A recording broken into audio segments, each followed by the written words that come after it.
The list of painkillers and antibiotics you must avoid to protect your kidneys, especially over 55. Good morning.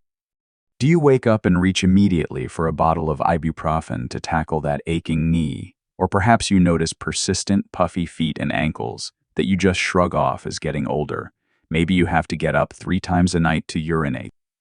Most people over 55 assume these are just unavoidable signs of aging.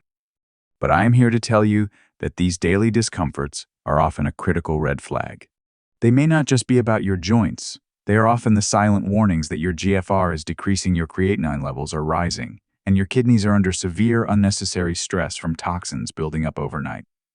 And the biggest irony, the very pills you rely on for pain relief might be the primary cause of that damage. I'm Dr. Mattheus from Kidney Health 365. When you see your doctor, they often focus on major lifestyle changes like cut the salt or control your sugar. But what is frequently overlooked is the deadly routine of reaching for over-the-counter pain relievers or taking common antibiotics without understanding the immediate catastrophic risk they pose to an aging kidney. Did you know that a comprehensive study involving hospitalized older adults found that taking a standard dose of common NSAIDs non-steroidal anti-inflammatory drugs like ibuprofen for just 1 week was linked to a 40% increased risk of acute kidney injury? That's a 40% risk just. To fix a headache, the consequences of ignoring this are devastating. That seemingly harmless pain pill can cause sudden kidney damage that might be permanent. But there is tremendous hope. By understanding the science and knowing which specific drugs to avoid, you can safely manage pain and infections without sacrificing your kidney function. We need to start by understanding the how. How can a simple pill that fixes your headache be so destructive to your filters? Let's dive right into the science behind this drug-induced damage and address the critical question, why do common medications harm the kidneys? Before we look at the specific drugs, it's vital to understand the why. How can a pill intended to heal one part of your body damage the filters designed to protect you? The harm usually comes through 3 main scientific pathways. 1. The blood flow blockage, the vasoconstriction effect. Your kidneys need a constant, steady flow of blood at high pressure to filter waste effectively. This blood flow is regulated by natural chemical messengers called prostaglandins, which keep the blood vessels in your kidneys open and relaxed. The problem is that many common painkillers, especially NSAIDs like ibuprofen, work by blocking these very prostaglandins. When these messengers are blocked, the blood vessels leading to your nephrons suddenly tighten up. This drastically reduces the blood flow, essentially causing the kidney to be starved of oxygen and blood, leading to swift, often sudden acute kidney injury, a Ki2. Direct tube poisoning, tubular damage. Some medications don't affect blood flow, but rather act like a direct poison to the delicate cells that line the tubules, the tiny tubes responsible for reabsorbing nutrients and fine-tuning fluid balance. Certain powerful antibiotics, particularly the aminoglycosides, are notorious for this. They accumulate inside these kidney cells, causing them to die off. This damage is cumulative and can significantly reduce your filtering capacity over time. 3. The triple whammy interaction. Perhaps the most dangerous interaction is the triple whammy. This occurs when you combine 3 very common drug types, a diuretic water pill, an ACE inhibitor, or ARB, for blood pressure, and an NSAID for pain. Each one individually reduces the kidney's ability to maintain blood flow and pressure. When used together, they create a perfect storm that almost guarantees acute renal failure in vulnerable older adults. Understanding these 3 mechanisms, blood flow blockage, direct poisoning, and the triple whammy, is your first defense. Now that you know how the damage happens, let's identify the specific culprits. We are moving now to the definitive list of 5 types of medication you must avoid and safe alternatives. The first and most critical group of drugs you must check your medicine cabinet for are the NSAIDs. We're talking about incredibly common names you see every day: ibuprofen, Advil, Motrin, Naproxen, Alev, and high-dose aspirin. The obvious benefit of these pills is immediate pain relief from headaches, arthritis, muscle aches, or that nagging back pain, along with reducing swelling and inflammation. They're so readily available, we treat them like candy. Let's quickly revisit the mechanisms. NSAIDs block the production of those helpful prostaglandins. Remember, prostaglandins are the traffic cops that keep the blood flow wide open to your kidneys? When you take an NSAID, you put a complete stop to that signaling. The renal blood vessels constrict violently, causing a rapid, sharp decrease in blood flow to the filtering units. This drop in flow starves the kidney tissue, leading to an almost immediate and potentially irreversible acute kidney injury. A KI here are the critical risks for healthy young people. The kidney can usually recover. But if you are over 55 or if you already have high blood pressure, diabetes, or stage 2 or 3 CKD, this is a crisis. The biggest risk is the illusion of safety. Since NSAIDs are sold over the counter, people assume they are safe for daily use. Daily or frequent use of NSAIDs is one of the leading preventable causes of kidney failure in older adults. You must avoid them if you have any compromised kidney function. So what is the safe alternative? The safest pain reliever for the kidneys is acetaminophen and Tylenol. However, this is not a free pass. The optimal way to use acetaminophen is to adhere to a strict maximum dose, never exceeding 3,000 milligrams in a 24-hour period, and ideally much less, like $650 / text megs every 6 hours, to be extra cautious. Never combine it with alcohol, as this combination is toxic to the liver, which then stresses the kidneys. For a variation to manage pain without pills, try the topical application variation. Instead of swallowing an ibuprofen pill, try using topical pain patches or creams containing ingredients like lidocaine or capsaicin directly on the knee or back. This treats the localized pain without sending the drug through your entire system, thereby bypassing the renal blood vessels entirely. A special precaution: be extremely vigilant about the triple whammy we discussed. If you are taking a diuretic like Lasix and a blood pressure drug like lisinopril, taking just one Alev pill can trigger an acute emergency. Always read the label and talk to your doctor. Have you been relying on ibuprofen or naproxen multiple times a week for joint pain? If you are now committed to removing them from your routine and discussing acetaminophen with your doctor, comment 1 below. NSAIDs restrict blood flow. Next, we will discuss powerful medications that cause harm by physically poisoning the kidney cells themselves, antibiotics from the aminoglycosides group. The second group we must address are powerful antibiotics, specifically the aminoglycosides. These are names like gentamicin, tobramycin, and amikacin. You typically don't take these for a mild sinus infection. They are reserved for serious life-threatening infections, particularly those acquired in hospitals. The crucial benefit of these drugs is their strength. They are highly effective at killing multi-drug-resistant bacteria and saving lives when other antibiotics fail. Let's talk about the mechanism of harm. Unlike NSAIDs, which affect blood flow, aminoglycosides cause harm through direct tubular damage. They are toxins that accumulate inside your kidney cells. Once these antibiotics enter the kidney, they are taken up by the cells lining the tubules, the tiny cleanup tubes. Over time, this accumulation poisons those cells, causing them to die. This results in acute tubular necrosis, a TNA, severe form of acute kidney injury that can lead to permanent damage if not caught immediately. Here are the critical risks. The main danger is toxicity and delayed damage. The kidney damage often does not appear immediately. It is cumulative, building up over several days of treatment. This group of antibiotics is especially risky for anyone with pre-existing kidney disease, dehydration, or those on long courses of treatment. Because these drugs are so potent, they are often the last line of defense, but their use requires intense vigilance.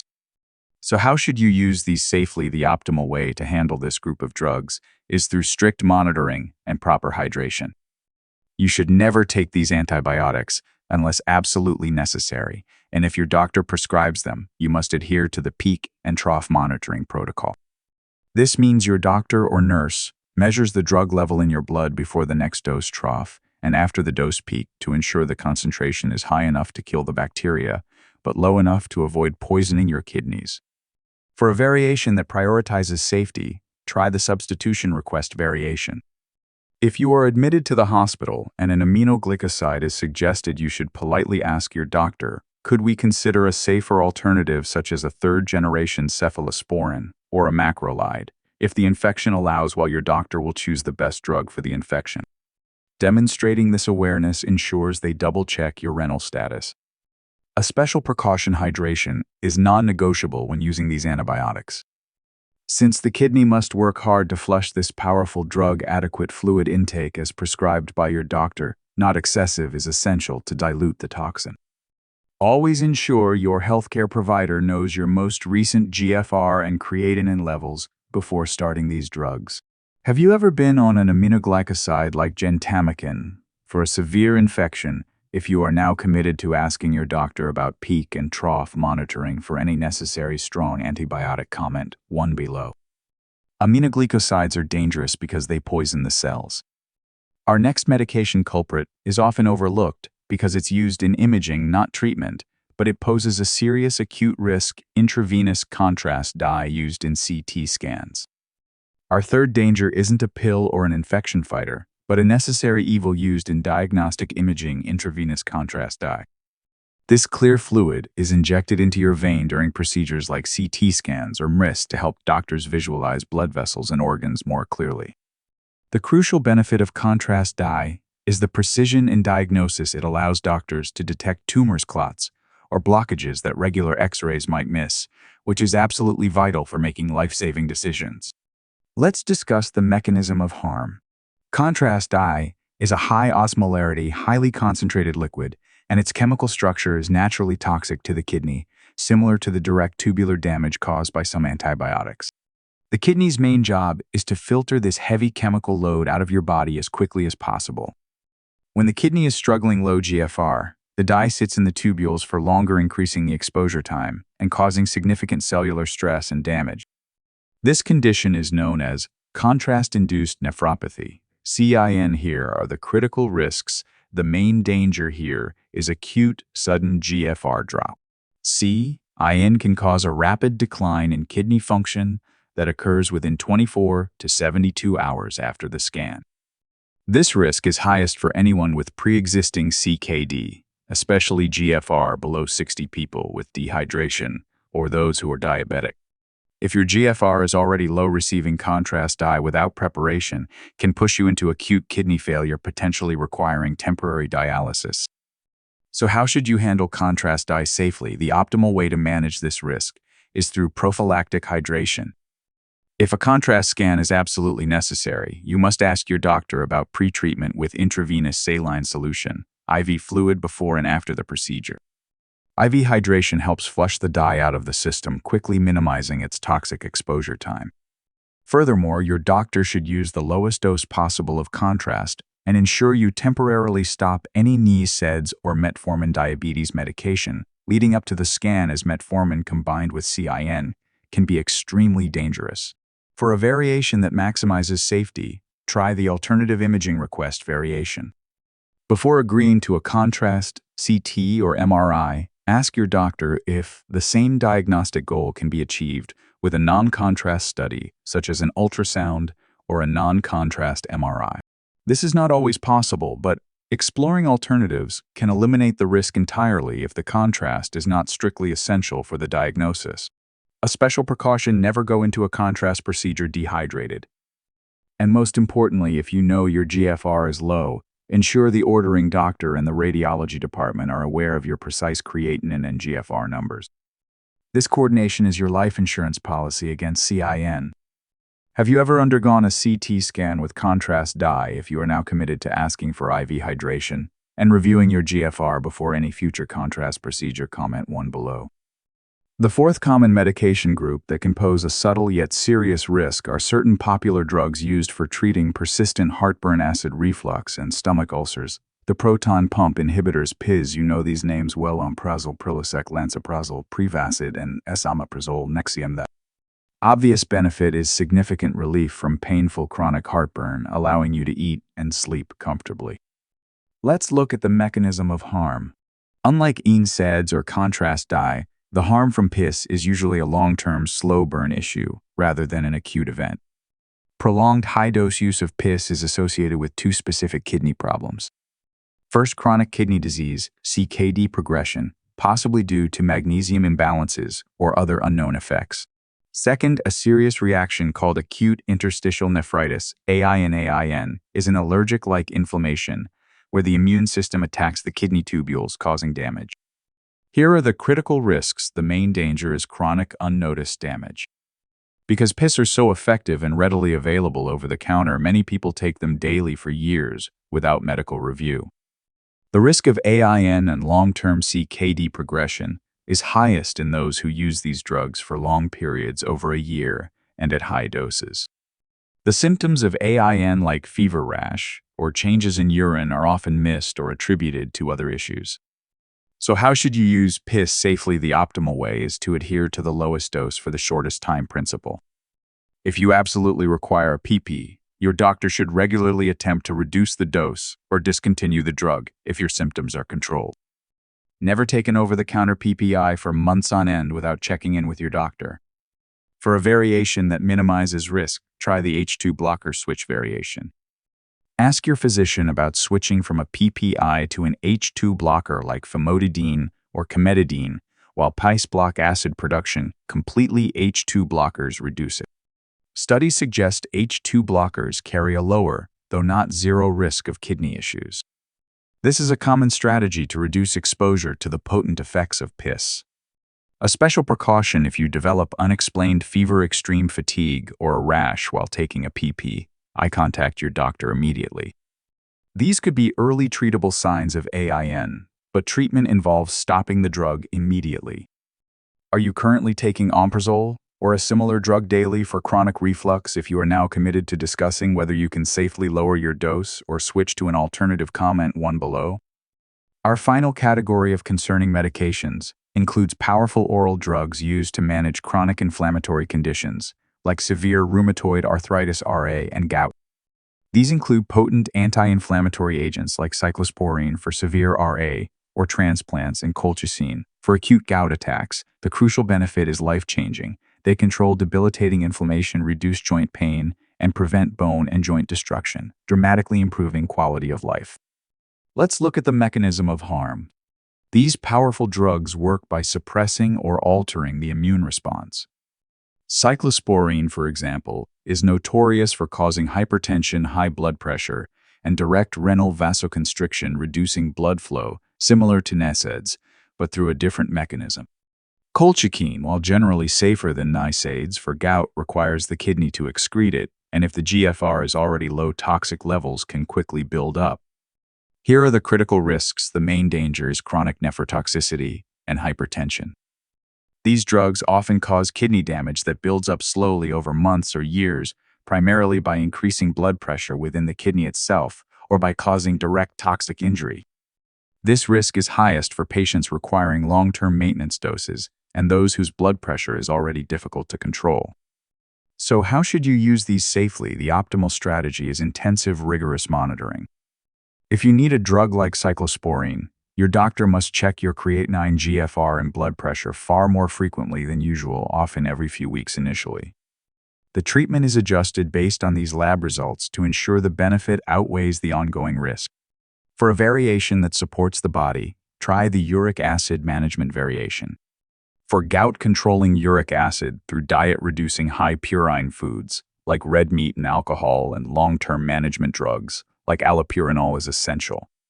This prevents the need for frequent high-dose use of the highly concentrated acute attack drugs like colchicine, thereby reducing toxic exposure. A special precaution: never modify the dose of an immunosuppressant or arthritis drug without explicit physician guidance. These medications are a delicate balance between controlling a systemic disease and protecting your filters. Have you ever taken potent arthritis or gout medication? If you are now committed to strict, regular lab monitoring whenever these powerful drugs are involved, comment 1 below. We have unveiled the 5 most common medication culprits that threaten your kidney health. By identifying and controlling these risks, you take back control. It's time to consolidate this knowledge into 3 immediate actions you can take today. Let's move to our safe advice golden rules for medication use. We have spent significant time identifying the specific threats in your medicine cabinet. Now it is time to turn that fear into actionable power. These 3 golden rules must become your mantra every time you consider taking a new pill, whether it is prescription or over-the-counter. 1. The golden rule: consult the pharmacist and the doctor. Before you ingest any new medication, Especially if you have known kidney issues GFR below 60, you must ask this simple question: is the dose of this medication safe for my current kidney function? The kidney's job is to clear the drug. If your GFR is low, the standard dose might be an overdose for you. Your pharmacist is trained to adjust doses based on your GFR. They are your first crucial line of defense. 2. The NSAID preservation policy, shortest time, lowest dose. You have learned that NSAIDs like Ibuprofen and Naproxen are the #1 preventable cause of acute kidney failure. The rule is simple: never use NSAIDs routinely. If you must use them for severe temporary pain, use the absolute lowest effective dose. $200/text mg ibuprofen, and never for more than 3 consecutive days. If pain persists, you must switch to the safer alternative acetaminophen under the $3,000/text McGee daily limit. 3. Hydration and documentation, your safety checkpoints. When taking any antibiotic or undergoing a scan with contrast dye, proper hydration is key. Always ensure you are drinking the prescribed amount of fluid, not too much, not too little, to help your kidneys flush the toxins quickly. Furthermore, you must always carry a complete list of your medications, including all vitamins and supplements, and have your most recent GFR number readily available. Your doctors cannot protect you if they do not have your complete medical picture. These 3 rules are not complicated, but they are absolutely essential for protecting your longevity. By following this advice, you stop the slow, silent damage. We have now covered the threats and the protective strategies. Let's bring this vital discussion to a close with your final action plan and commitment to kidney health. We have reached the end of this vital discussion, and you are now armed with information that could quite literally save your kidney function. To summarize, we identified the 5 most common medication threats: NSAIDs like ibuprofen, the strong aminoglycoside, antibiotics, contrast dye, in medical scans, certain long-term heartburn pills, PPIs, and potent arthritis drugs. We learned that the danger stems from either blood flow restriction, direct cell poisoning, or the deadly triple whammy interaction. Your daily shield is built on the 3 golden rules. Always consult your pharmacist about your GFR, use NSAIDs sparingly for the shortest time, and prioritize proper hydration and accurate documentation of your health. If you have been using these drugs frequently, you must understand the urgency. Kidney damage, especially from drugs, can be sudden and silent.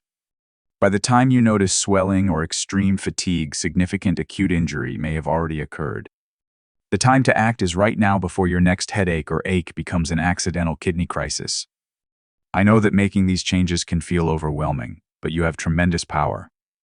Every time you choose acetaminophen over ibuprofen, every time you ask your doctor about your GFR before a scan, you are actively choosing health and extending the life of your kidneys. You can manage your pain and your infections safely. You are in control. Your immediate step today is simple: check your medicine cabinet now and replace any routine ibuprofen or naproxen with a kidney-safe alternative like acetaminophen. Then call your doctor's office and ensure your GFR is noted on your chart as a critical factor for all future prescriptions. Remember, the content on Kidney Health 365 is purely educational. It is crucial that you consult your primary care doctor or nephrologist before making any changes to your medication schedule. If this video has helped you identify a dangerous habit or a risky pill, please hit the like button and subscribe to Kidney Health 365. Turn on your notifications so you never miss another life-saving tip. If you are looking for natural ways to help your kidneys recover after being stressed by medications, click here to watch our next video: Top 7 Foods that Help Repair Kidney Damage After Taking Harmful Medications. Thank you for prioritizing your kidney health today.